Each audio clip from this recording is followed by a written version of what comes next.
전능하사 천지를 만드신 하나님 아버지를 내가 믿사오며 그 외아들 우리 주 예수 그리스도를 믿사오니 이는 성령으로 잉태하사 동정녀 마리아에게 나시고 본디오 빌라도에게 고난을 받으사 십자가에 못 박혀 죽으시고 장사한 지 사흘 만에 죽은 자 가운데서 다시 살아나시며 하늘에 오르사 전능하신 하나님 우편에 앉아 계시다가 저리로서 산자와 죽은 자를 심판하러 오시리라. 성령을 믿사오며 거룩한 공회와 성도가 서로 교통하는 것과 죄를 사하여 주시는 것과 몸이 다시 사는 것과 영원히 사는 것을 믿사옵나이다. 아멘.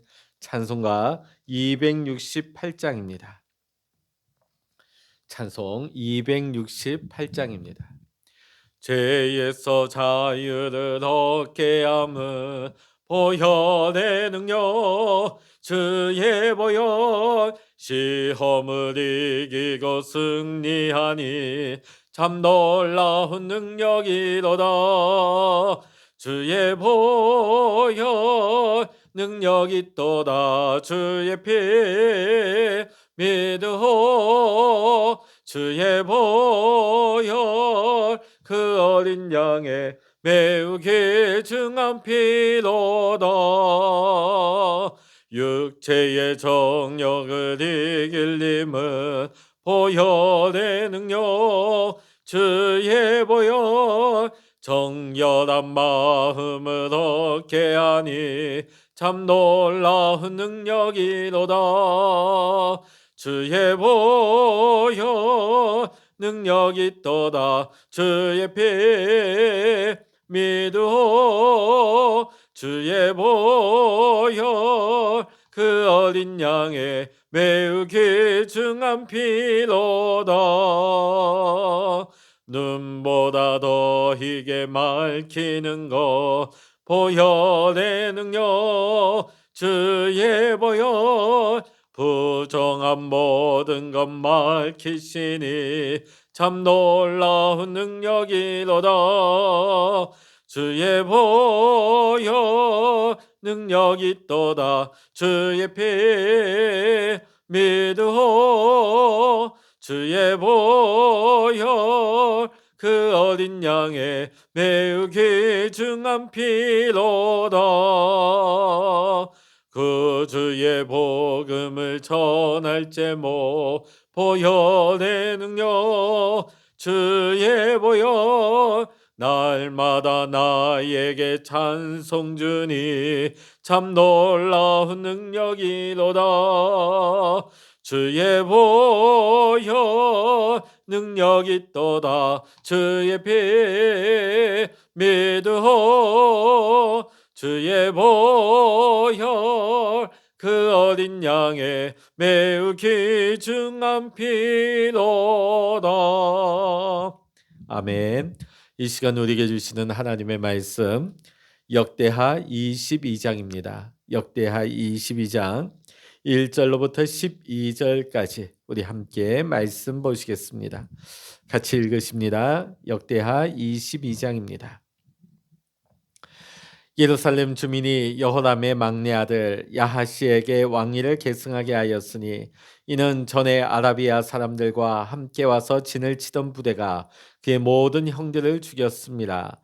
그러므로 유다 왕 여호람의 아들 아하시아가 왕이 되었더라. 아하시아가 왕이 될 때에 나이가 42세라. 예루살렘에서 1년 동안 다스리니라. 그의 어머니의 이름은 아달랴요 오므리의 손녀더라. 아하시아도 아합의 집길로 행하였으니 이는 그의 어머니가 꽤 악을 행하게 하였습니다. 그의 아버지가 죽은 후에 그가 패망하게 하는 아합의 집의 가르침을 따라 여호와 보시기에 아합의 집같이 악을 행하였더라. 아하시아가 아합의 집의 가르침을 따라 이스라엘 왕 아합의 아들 요람과 함께 길르앗 라모스로 가서 아람 왕 하사엘과 더불어 싸우더니 아람 사람들이 요람을 상하게 한지라. 요람이 아람 왕 하사엘과 싸울 때에 라마에서 맞아 상한 것을 치료하여 하려 하여 이스라엘로 돌아왔더라. 아합의 아들 요람이 병이 있으므로 유다 왕 여호람의 아들 아사랴가 이스라엘에 내려가서 방문하였더라. 아하시아가 요람에게 감으로 해를 입었으니 이는 하나님께로 말미암은 것이라. 아하시아가 갔다가 요람과 함께 나가서 님시 아들 예후를 맞았으니 그는 여호와께서 기름을 부으시고 아합의 집을 멸하게 하신 자이더라. 예후로 하여금 아합의 집을 심판하게 하실 때에 유다 방백들과 아하시아의 형제들의 아들들 곧 아하시아를 섬기는 자들을 만나서 죽였고, 아하시아는 사마리아에 숨었더니 예후가 찾음에 무리가 그를 예후에게로 잡아가서 죽이고 이르기를 그는 전심으로 여호와를 구하던 여호사밧의 아들이라 하고 장사하였더라. 이에 아하시아의 집이 약하여 왕위를 힘으로 지키지 못하게 되니라. 아하시아의 어머니 아달랴가 자기 아들이 죽은 것을 보고 일어나 유다 집의 왕국의 씨를 모두 진멸하였으나 왕의 딸 여호사부앗이 아하시아의 아들 요아스를 왕자들이 죽임을 당하는 중에서 몰래 빼내어 그와 그의 유모를 침실에 숨겨 아달랴를 피하게 하였으므로 아달랴가 그를 죽이지 못하였더라. 여호사부앗은 여호람 왕의 딸이요 아하시아의 누이요 제사장 여호야다의 아내이더라. 요아스가 그들과 함께 하나님의 전에 6년을 숨어 있는 동안에 아달랴가 나라를 다스렸더라. 아멘. 할렐루야. 오늘 이 새벽에도 하나님의 크신 은혜와 평강이 오늘 영상으로 새벽 기도를 함께 드리시는 우리 모든 믿음의 성도님들과 여러분의 가정 위에 함께 하시기를 주의 이름으로 간절히 축원합니다.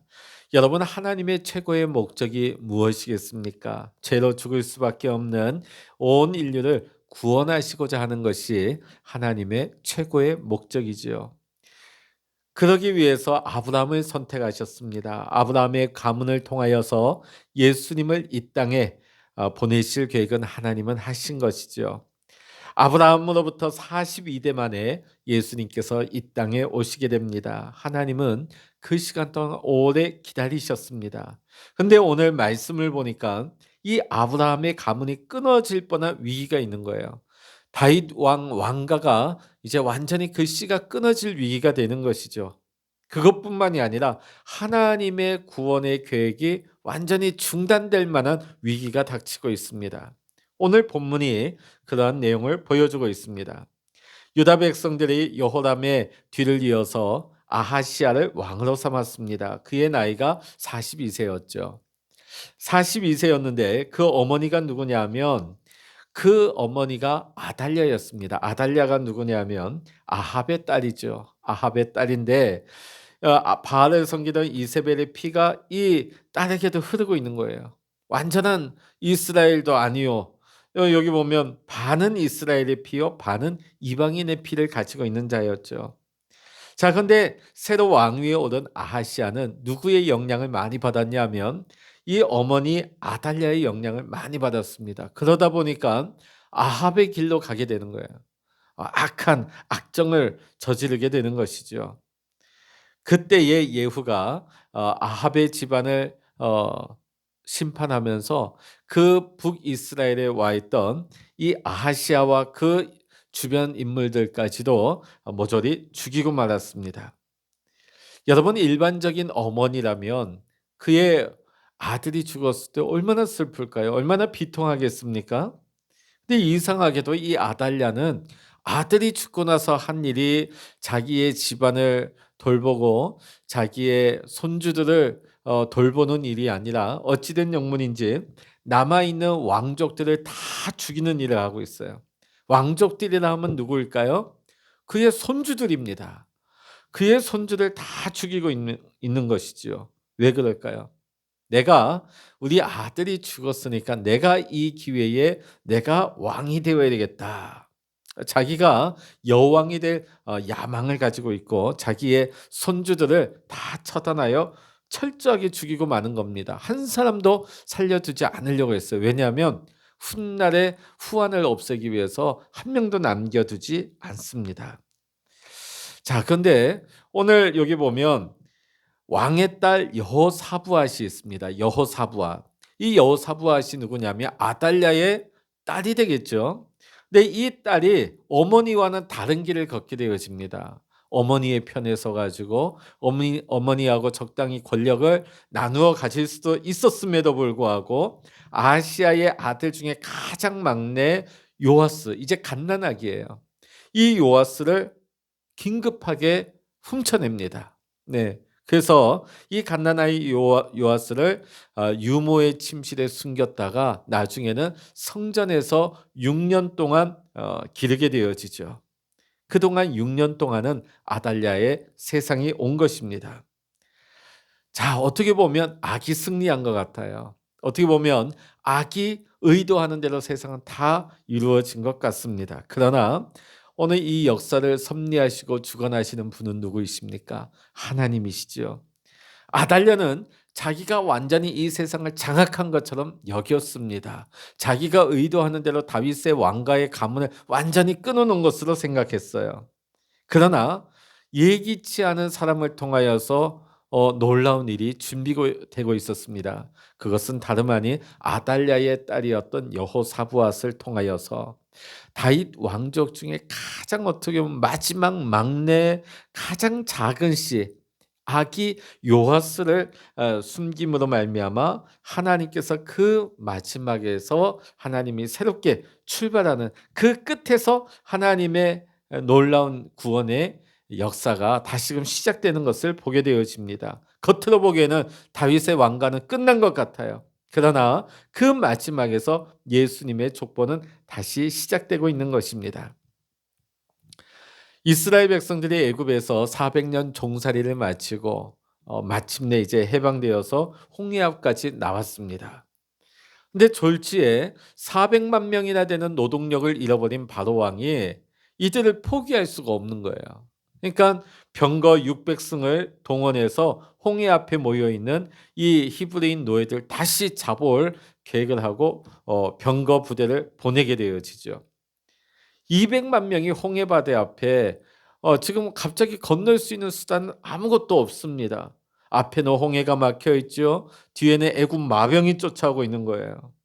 자, 그 어떻게 보면 이스라엘 백성들도 '아 이제 우린 끝났구나.' 애국 군대가 봤을 때도 이제 이스라엘 백성들은 도망갈 곳이 없다 여기는 그 순간이었어요. 그때 이스라엘 백성들의 반응이 어땠습니까? 매장지가 없어서 우리를 매장하려고 이곳까지 데리고 나왔느냐? 왜 하필이면 우리를 이곳으로 인도하였느냐? 모세를 죽이려고 했어요. 음. 참 어떻게 보면 홍해가 아니라 저 위쪽으로 돌아 가지고 갈 수 있는 방법도 있겠죠. 그러니까 이스라엘 백성들 입장에서 '왜 하필이면 이 홍해 앞으로 우리를 이끌고 왔느냐.' 모세가 원망스러운 것이지요. '너 한 사람의 잘못된 인도로 말미암아 우리가 여기서 죽게 생겼지 않느냐.' 이제는 끝난 것 같습니다. 그러나 인간의 끝은 하나님의 시작이었습니다. 하나님은 그 끝에서 절망의 상황에서 다시 시작하는 하나님이셨습니다. 어떤 일이 일어났습니까? 홍해가 기적적으로 갈라졌습니다. 이스라엘 백성들 한 명도 생명을 잃지 않고 그 홍해 바다를 통과했고 쫓아오던 애국 군사는 그 홍해 바다에 다 수장되고 말았습니다. 자, 만일 우리가 이거 좀 상상의 나래를 펼쳐서 모세와 200만에 이르는 히브리 백성들이 홍해 바다를 건너지 않고 저 다른 길로 우회해서 갔다면 또 바로의 군대가 여기에서 수장되지 않았다면 광야 생활을 하는 중에 분명히 애굽의 마병들은 거기에 추격해 왔을 거예요. 바로의 그 집착은 끝나지 않았을 것입니다. 그러나 하나님의 섭리는 놀랍습니다. 왜 모세와 이스라엘 백성들을 이 홍해 앞바다로 인도하셨을까? 하나님은요 여기에서 완전히 이스라엘 백성들을 해방하기를 원하셨어요. 두 번 다시는 바로 왕의 군대가 쫓아올 엄두를 못 낼 만큼 여기서 끝내고 싶으셨어요. 그래서 모세도 알 수 없었고 이스라엘 백성들도 다 알 수 없었지만은 어떻게 보면 앞이 막혀 있고 뒤가 막 이제 진퇴양난의 상황에서 하나님은 그 마지막 순간에서 시작하시는 하나님이셨습니다. 그 끝에서 하나님은 새로운 계획을 이루시는 하나님이셨습니다. 우리가 신약에 보면 가나 혼인잔치에 예수님이 참여하시죠. 자, 요즘에야 술이 떨어지면 전화 주문하면 곧장 받을 수가 있지요. 그러나 그 당시에는 어디 가서 이것을 주문할 길이 없는 거예요. 포도주가 떨어지면 그 잔치는 폐할 수밖에 없고, 그렇다면 그 잔치의 여흥이 사라지고 그 잔치가 사람들에게 원망될 수밖에 없는 그런 자리가 되고 마는 것이지요. 어머니 마리아가 예수님에게 도움을 요청했습니다. 그러나 예수님은 가만히 있으셨어요. 그런데 예수님께서 언제 움직이셨습니까? 포도주가 다 떨어지고 나서. 포도주가 다 떨어져서 이제 이 잔치가 이제 모든 것이 끝날 그 상황에 예수님께서 포도주를 만들어 주십니다. 오늘 이 가나 혼인 잔치에서도 우리가 이제는 끝났다, 이제는 모든 것이 상황이 끝나버렸다 하는 그 시간에 하나님은 새롭게 시작하신다 하는 것을 우리가 보게 되어지는 것이죠. 오늘 우리가 다시 본문으로 돌아가면 이것은 단순히 아달랴가 자신의 왕권을 차지하기 위해서 자기들의 그 혈육들을 죽이는데 그런 데서만 우리가 볼 것이 아니라, 이것은 하나님의 구원 계획을 완전히 차단하려고 하는 악한 원수의 계략이었습니다. 그런데 하나님께서는 그 세력을 하나님께서는 꺾으신 것이죠. 하나님은 그 작은 씨 요아스를 전혀 생각하지 못했던 아달랴의 딸이었던 여호사부앗을 통하여서 피신시키게 하시고 6년 동안 또 성전에서 자라나게 하시면서 하나님의 구원 계획, 다윗의 집안을 향한 하나님의 약속을 하나님은 중단 없이 이루어 가신 것입니다. 오늘 우리가 이 말씀을 통해서 우리가 기억해야 될 것은, 하나님은 하나님의 일을 반드시 이루십니다. 그러면서 오늘 우리가 이 말씀을 묵상할 때에 하나님은 이 아침에 우리에게 말씀하십니다. 포기하지 말라. 내가 반드시 이룰 것이다. 지금은 우리의 눈에 모든 것이 끝장난 것 같고 이제는 도저히 뭐든지 할 수 없는, 시작할 수 없는, 모든 것이 끝나버린 상황이라 할지라도 하나님은 하나님이 계획하신 일들을 반드시 이루시는 신실한 하나님이 되십니다. 이제 우리가 다음에 볼 23장에 보면 하나님께서 놀랍게 그 일들을 역전시켜 나가시죠. 오늘 하나님께서는 우리의 역사와 또 우리 교회와 우리의 삶에도 말씀하십니다. 너가 보기에는 안 될 것 같으냐? 너가 보기엔 다 끝난 것 같으냐? 그러나 나는 거기에서 다시금 시작할 것이다. 나는 그것을 이룰 것이다. 오늘 하나님께서는 이 아침에 우리에게 말씀하십니다. 오늘 여러분, 우리는 하나님 앞에 기도해야 될 것입니다. 이 나라를 위해서, 또 이 역사를 위해서, 우리 교회를 위해서, 우리 삶을 위해서, 우리 자녀를 위해서 기도해야 될 것입니다. 악이 아무리 세고 저들의 세상인 것 큰 소리 친다 할지라도 하나님의 역사, 하나님의 섭리는 중단되지 않습니다. 전혀 예기치 않은 곳에서 하나님은 놀라운 일들을 이루어 가시는 것입니다. 오늘도 우리는 기도하기를 원합니다. 하나님, 이 나라를 새롭게 하여 주시고 이 역사를 하나님의 방향으로 이끌어 주시옵소서. 하나님, 우리 한국교회 많이 어려운 가운데 있습니다. 우리 한국교회가 이제는 소망이 없다고 말하는 사람들이 있습니다. 이제 부흥은 이제 끝났다고, 이제 교회는 쇠퇴할 것이라고, 교회는 이제 문을 닫을 것이라고 말들을 합니다. 그러나 오늘 이 끝장난 것 같은 다윗의 집안을, 이 갓난아기 요아스를 전혀 예기치 못한 사람을 통하여서 준비하신 것처럼 하나님, 이 나라와 한국교회, 우리 교회, 또 우리 믿음의 가정들을 오늘도 하나님 인도하여 주시고 우리를 향하신 하나님의 구원 계획이 중단 없게 하시고 하나님의 영광 위에 하나님 이 역사를 주관하여 주시옵소서. 오늘 이 새벽에도 기도하고 소망 가운데 하나님의 은혜를 사모할 수 있는 저와 여러분 모두가 되시기를 주의 이름으로 간절히 축원합니다. 기도하시겠습니다. 할렐루야. 하나님 아버지 감사합니다. 인간의 눈에 볼 때에는 악이 이긴 것 같고 모든 것이 끝나버린 것 같습니다.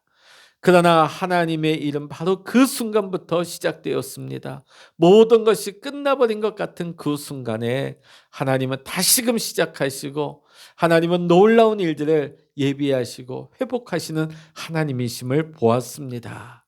하나님 아버지, 오늘 이 말씀이 오늘 이 나라와 이 역사 가운데, 또 우리 한국교회와 우리 교회 가운데, 오늘도 우리의 삶과 우리의 가정 가운데 나타나게 하여 주시옵소서. 우리의 눈에 보기에는 어떠하다 할지라도, 다 끝나버리고 소망이 없는 것 같다 할지라도, 하나님이 역사하시고 하나님이 계획하시면 하나님은 반드시 이루신다고 하는 믿음 가운데, 오늘도 소망 가운데 하나님 앞에 기도하게 하여 주시옵소서. 하나님 아버지, 오늘 여호사밧을 통하여서 전혀 상상하지 못했던 인물들을 일으켜 주신 것처럼, 하나님 이 나라와 역사 가운데도 하나님의 일들을 감당할 수 있는 하나님의 사람들을 일으켜 주시옵소서. 하나님 아버지, 정치인들 중에서도, 하나님 아버지 국회 안에서도, 사법부 안에서도 하나님을 경외할 수 있는, 하나님의 일을 이룰 수 있는 하나님 정직한 자들 일으켜 주시옵시고,